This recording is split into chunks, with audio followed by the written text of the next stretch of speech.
Trump touched the Pope. Catholics make up 20% of American voters. Trump knew this. He knew exactly what he was doing. So why throw a fight you can't win? Why attack the one religious leader who moves entire voting blocks? Why pick the moment when his approval is already sliding? Why say the exact thing that turns away the people he needs? Normal people don't do this. Impulsive people don't do this, not consistently, not with this kind of timing.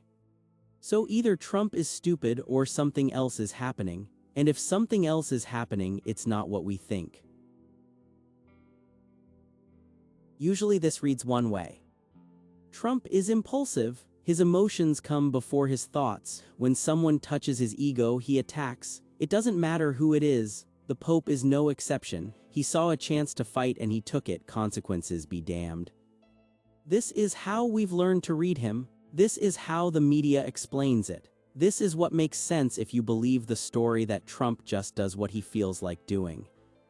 A man without a filter, a man without patience, a man who values his pride more than his strategy. So when he attacked the Pope, it fit the pattern. Another impulsive move, another moment where Trump's ego got in the way of his own interests, another time he sabotaged himself because he couldn't help it.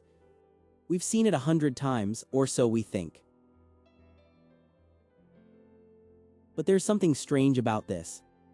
Trump does this constantly. McCain, the Federal Reserve, Mexico, and now the Pope. Every single time he touches the exact thing that makes the majority uncomfortable. Every single time the media explodes at the precise moment he needs attention. If this is impulsiveness, why is the timing so consistent? If this is ego, why does the same pattern repeat? Impulsive people are random, they act without plan, they make mistakes and move on. But Trump doesn't move on, he keeps doing the same thing, over and over, in a rhythm that almost looks deliberate. Coincidence is one thing, coincidence twice is still coincidence. But coincidence 10 times, 20 times, at what point does the pattern stop being accidental? And there's another piece. Every time Trump says something that should destroy him politically, every time the conventional wisdom says this is it, this is the end, something shifts. The people who were already with him move closer. His base doesn't fracture, it hardens. How does sabotaging yourself create more loyalty? How does losing make you stronger? If Trump is just impulsive, if he's just following his ego, then why does his recklessness keep working? So let's look at this differently. What if the damage Trump takes from attacking the Pope isn't actually damage to him? What if losing Catholic voters doesn't hurt him the way we think it hurts? Think about where Trump's actual voters come from: evangelical Protestants, working-class Republicans, rural voters, people who actually show up for him. The Catholic vote wasn't his to begin with, it was never his base. Now think about what happens when he attacks the Pope. The media covers it for days, it dominates every conversation, and in that time his actual supporters see their guy standing up. They see him fighting, they see him refusing to apologize. What if Trump isn't losing votes? What if he's gaining something else entirely?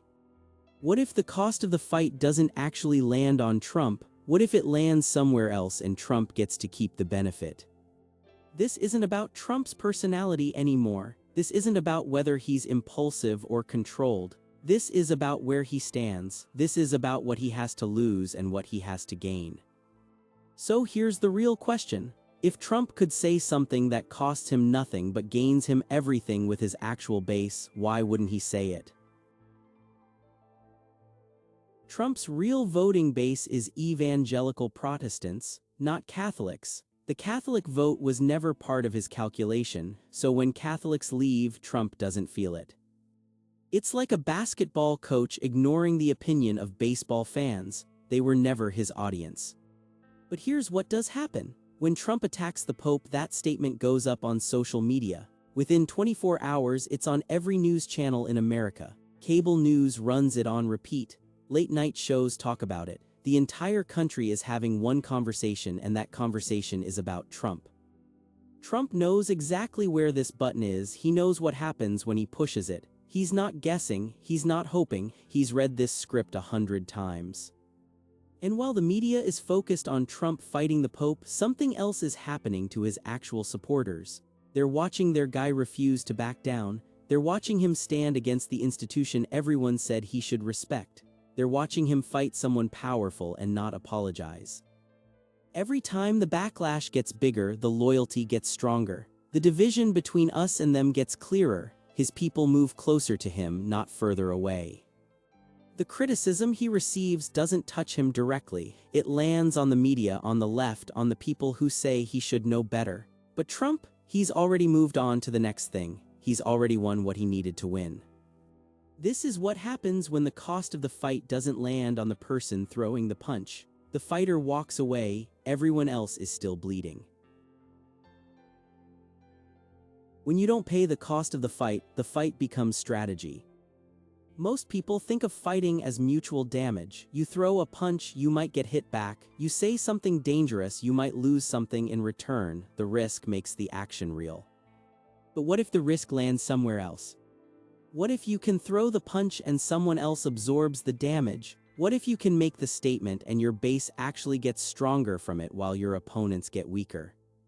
Then it's not fighting anymore. It's not impulsiveness or ego, it's just math.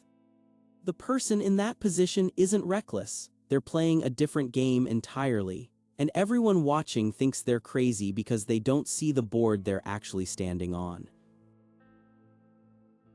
So Trump isn't reckless. He isn't throwing fights he can't win. He isn't sabotaging himself because he can't help it. He isn't stupid, and he isn't impulsive in the way we've been told. He's standing in a different place. A place where the damage from his words doesn't land on him. A place where the backlash strengthens his position instead of weakening it. A place where attacking the Pope costs him voters he was never going to keep anyway, but gains him loyalty from the people who actually matter to his survival. When we see Trump do something that looks like suicide, we're watching from one position. We're calculating the cost as if it lands on him. We're measuring the damage as if he's the one who bleeds. But he's not bleeding, someone else is. And from where he's standing, it's not a mistake. It's not impulsiveness. It's not ego getting in the way. It's just what you do when the price of fighting doesn't come out of your pocket. That's the real answer to why he throws fights he can't win. He's not throwing fights he can't win at all. He's throwing fights he's already won, and we're just watching from the wrong angle.